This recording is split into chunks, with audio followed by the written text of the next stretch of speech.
Excellence, Monsieur le Président du Faso, Monsieur le Président de la République sénégalaise, les institutions et les modèles démocratiques pour chaque pays dépendent de la réalité historique de ce pays. Il n'y a pas un modèle universel qu'on peut dupliquer.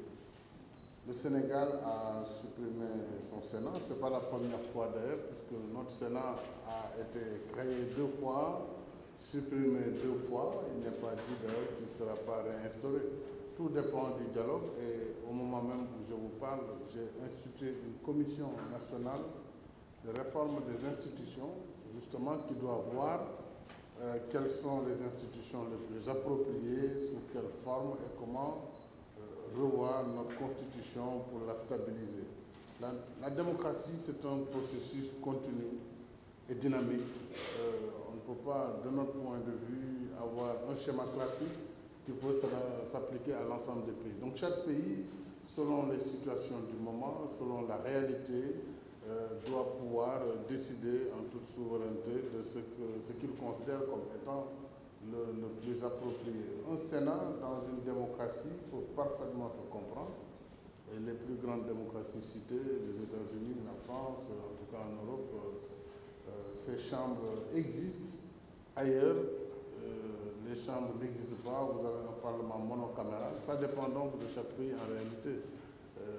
Voilà. Nous allons voir, lorsque la commission Mokhtar-Mbow va soumettre ces réflexions, finalement, qu'est-ce que nous allons retenir ou pas. Je veux dire, c'est le commentaire que je voudrais faire, Monsieur le Président, sur la question qui est posée.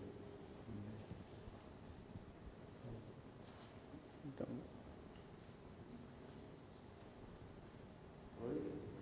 Alors, voilà, Excellence, la question s'adresse au président du Faso. Aujourd'hui, vous venez de finaliser un politique partenariat avec le Sénégal à forte dimension économique. À quoi correspond cet engagement pour vous? Bien sûr, je voudrais tout d'abord dire combien nous sommes honorés par la visite du président Macky Sall, car j'ai pu constater qu'au cours de ce séjour amical et fraternel, nous avons pu relancer l'idée du renforcement de notre coopération à des niveaux très divers. Je pense que le communiqué conjoint a dit l'essentiel et a aussi décliné à la fois l'esprit et l'ambiance dans lesquels tout cela s'est passé, avec beaucoup, bien sûr, d'amitié, mais surtout avec une volonté plus grande de contribuer d'abord à la paix dans la région, à construire la démocratie dans nos pays, à accompagner les autres États à le faire aussi. Je peux tout simplement dire que nous sommes très reconnaissants au président pour cette visite.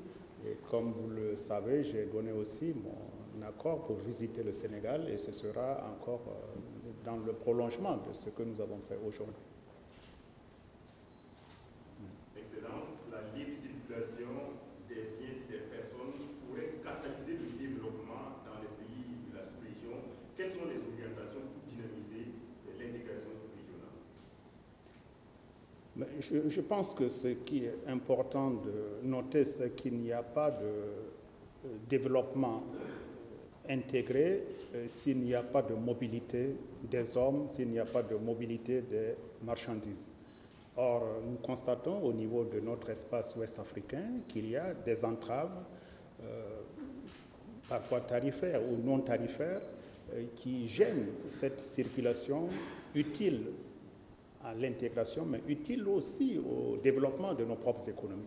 Vous savez, si on avait la possibilité chaque jour de circuler librement jusqu'à Lagos, vendre ce que nous produisons, et les Béninois aussi circulent librement jusqu'à Conakry, voyez, pour vendre ce qu'ils produisent, il est certain que de part et d'autre, nous allions avoir plus de capacité de production, puisqu'il y a des preneurs, et aussi nous allons avoir une compétitivité, une compétition entre nous pour aussi accroître nos propres expertises, parce que nous sommes obligés de produire mieux, de produire plus, et cela peut nous aider sur le plan de l'emploi, sur le plan aussi des revenus globaux de nos États.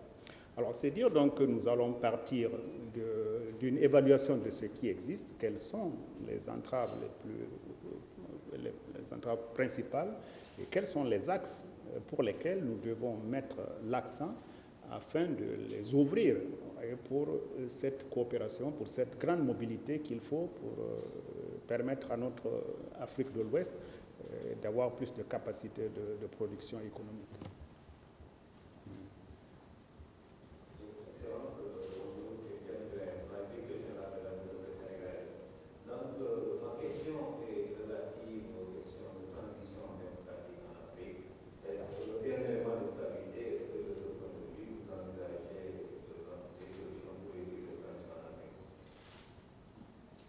Je voudrais répondre un peu pour vous dire que l'une des motivations de ma visite à Ouagadougou, c'est de venir rendre hommage au président Blaise Compaoré pour le rôle de stabilisation qu'il joue en Afrique, et particulièrement en Afrique de l'Ouest. Il n'est pas exagéré de dire que c'est un facteur de stabilité. C'est la réalité, puisque quand on voit ce qui se passe et les efforts que le Burkina consent à créer les dialogues entre les formations politiques, entre les pouvoirs et les oppositions, à faciliter et à aménager les calendriers d'élection, on ne peut pas ne pas saluer ce geste.